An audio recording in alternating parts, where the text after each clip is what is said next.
الحاضر يعلن الغائب.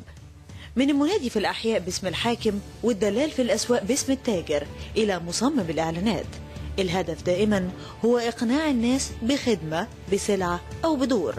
وإذا كان المنادون في الأسواق والقرى تمتعوا بأصوات مميزة لجذب العامة، فإن الإعلانات بعد أن أصبحت صناعة وتجارة ووكالات اعتمدت على نجمات ونجوم ملء السمع والبصر.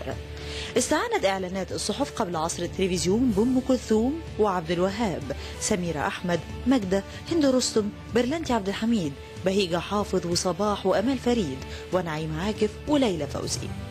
انتشرت الإعلانات في الراديو مع إطلاق إذاعة الشرق الأوسط. كانت الأصوات شبابية مرحة، ربما غلب عليها الطابع اللبناني. ومع حلول التلفزيون ضيفا على الأسرة المصرية، استقرت الإعلانات على الرسوم المتحركة كسبيل لتوصيل الرسالة. كانت الإعلانات طويلة لكنها لم تكن مملة، حققت أهدافها الترويجية وفي الوقت نفسه أحدثت متعة. كانت حيوية ربما أكثر من المواد والبرامج التلفزيونية الأخرى على شاشة الأبيض والأسود، وعاشت معنا.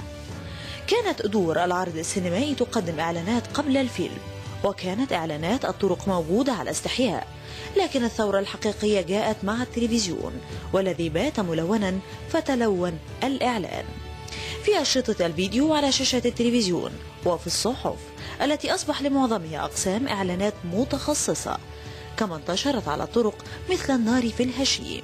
ومرة أخرى يستعين الإعلان بالنجمات والنجوم، فمعظمهم كان من الفنانات والفنانين المصريين والعرب. وإذا كان الإعلان يعبر عن الواقع التجاري والاقتصادي، فإنه في جوانب أخرى يكون كاشف لمستوى السلع والخدمات والتطور الصناعي والمالي، ولقدرة المجتمع على الشراء ووعي الرأي العام الذي يخاطبه، ليس فقط من الناحية الاقتصادية ولكن أيضا من الناحية السياسية.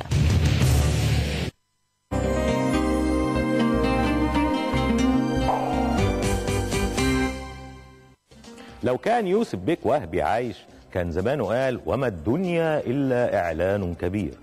بيقولوا إن الشعب المصري مستهلك جدا، لكن الاستهلاك ده كان ممكن يتم من غير إعلان؟ رغم وصفنا لبعض الإعلانات بأنها استفزازية، لكن الإعلانات بقت ضرورة حياة، وسيلة معرفة. حملاته بتنجح لما بيتفق منتج جيد مع حملة جيدة، ولا خدمة أو دعوة للمشاركة المجتمعية، أو لمستشفى أو ملجأ أو بنك طعام. الإعلان بين التجارة والشطارة، بين الحقيقة والوهم. وضعه كصناعة ورسالته وتطوره السريع والعجيب هيكون لينا عنه النهاردة مع رجل من رجال الإعلان في مصر، الأستاذ طارق نور. كلام مسؤول. ومن كلام طارق نور: سعيد باتهامي بتشجيع المصريين على الاستهلاك، ففي كل دول العالم ينظرون إلى زيادة الاستهلاك حتى فيما يسمى بالسلع الاستهلاكية نظرة إيجابية، لأن الاستهلاك يعني ببساطة زيادة الاستثمار وزيادة التشغيل وجذب رؤوس الأموال. سياسة الخصخصة شجعت القطاع الخاص على زيادة تعاملاته في السوق، ما زاد من فرص الاستثمار، وبالتالي زيادة فرص الإقبال والتعامل مع الإعلان. وقال طارق نور: حجم السوق الإعلاني العربي فيه تزايد مستمر نتيجة للانفتاح الاقتصادي، أما حجم الإنفاق الإعلاني في مصر فلا يتناسب مع عدد السكان.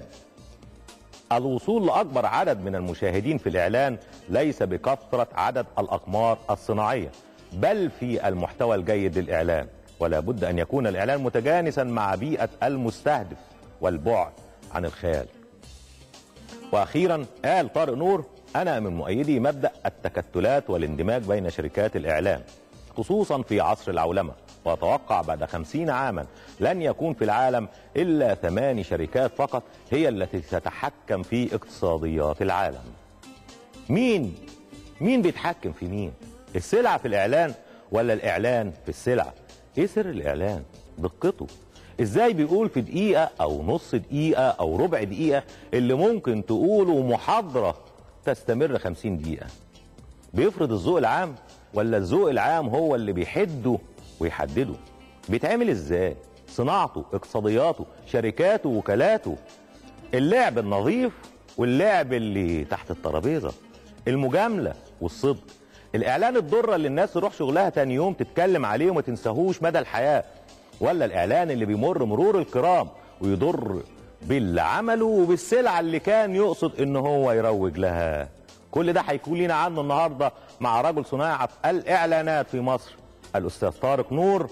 كلام مسؤول.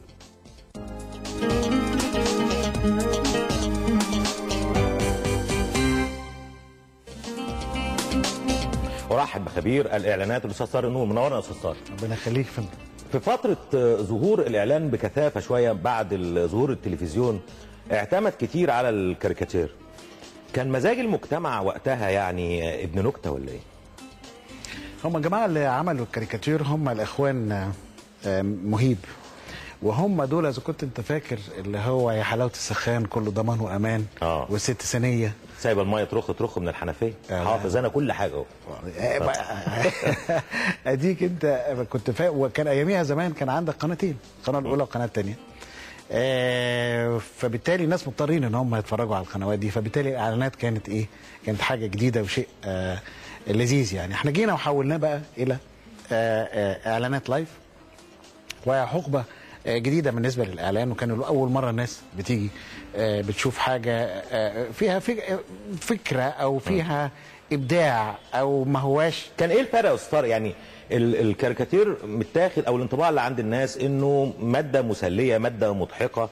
الامر اختلف شويه مع جيلك او لما انت بدات، يعني بقى الاعلان مصور وبقى ايقاعه سريع وبقى فيه صور ويتنقل من مكان لمكان، وفي مرحله ثانيه بقى فيه نجوم وهكذا. يعني ايه الفرق هنا؟ ما زال الانيميشن موجود، ما اختلفش، هو زي ما هو انما اتطور. ما زال الانيميشن موجود، ما زال التسليه عنصر من عناصر الاعلان المؤثره جامد جدا جدا. لان الاعلان المش مسلي ما يبقاش اعلان. الاعلان اللي هو ما هواش نافذ يعني ما يبقاش اعلان نافذ. انما انت الاعلان ممكن يخليك تعيط اذا كنت عايز تبرع، ممكن يخليك تبتسم، ممكن يبيع لك. لازم يضخم الاشياء، ده من طبيعته ان هو يضخم الاشياء ولازم يذهل الناس، ده من طبيعه الاعلان نفسه. فبالتالي هو اصبح ماده مسليه جدا للناس بيتفرجوا عليها عشان العمل الابداعي نفسه. اتطور التكنيك بتاعه، اتطور العقليات، اتطورت الاستهلاك اختلف، الانترنت دخل، الموبايل دخل، حاجات كتيره، الساتلايت دخل، التقنيات الحديثه كلها كله دخل على الشعب المصري مره واحده. انفتحت الدنيا قدامه، فالدنيا اتغيرت، فالسلوك اتغير، السلوك الاستهلاكي نفسه اتغير، وبالتالي انت بتتابع الكلام ده وكله مبني على دراسات.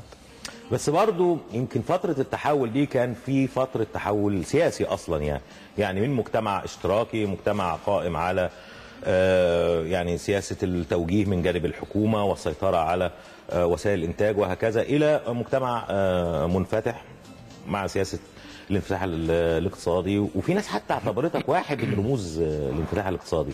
الإعلان ساهم قد إيه في تغيير أفكار الناس، ولا المجتمع لما اتغير هو اللي غير الإعلان؟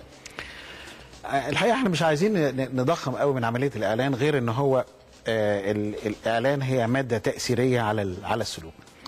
انت عارف الاغنيه بتاعت يا بياعني ويشتريني ده الاعلان. اذا كنت انت بتبيع منتج ماشي، اذا كنت بتبيع خدمه ماشي، اذا كنت بتبيع شخصيه ماشي، اللي هو الاعلان السياسي او التسويق السياسي. الاعلان بيساهم في ان هو يخلي المنتج ده او الخدمه دي او الشخصيه دي منطقيه قدامك، وان هي بتباع زي اي منتج بالظبط، وهي بتشتري انت كمستهلك او كمشاهد او كقارئ، او ما بتشتريش.